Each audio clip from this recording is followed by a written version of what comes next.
तो hello guys, आजचा पुण्यातला दुसरा दिवस आहे आणि हा सेकंड पार्ट आहे.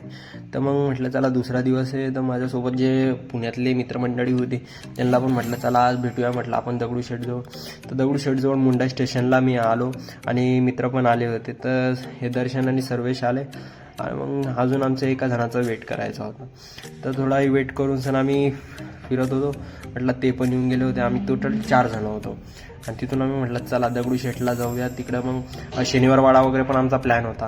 आणि आज जे म्हणजे मागच्या पार्टपेक्षा जी होती ना कालची गर्दी ती खूप कमी होती. तरी पण जिथं म्हणजे 4 तास लागत होते आम्हाला, इथं 2-2.5 तासात दर्शन होऊन गेलेत. आणि चतुर्थीची गर्दी होती आणि संडे पण होता. त्याच्यामुळे म्हटलं चला आज आहे ना, आज देवाने आपल्याला परत चान्स दिलेला आहे तर मधून दर्शन करूनच घेऊ म्हटलं. 2-2.5 तास आणि आमचं तसं बी काही काम नव्हतं तिथे पुण्यामध्ये. तर म्हटलं चला म्हटलं दर्शन घेऊया.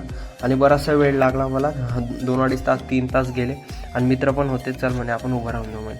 तिथून आम्ही निघालो शनिवारवाड्याकडे. मग पहिले म्हणे आपण जेवण करून घेऊ.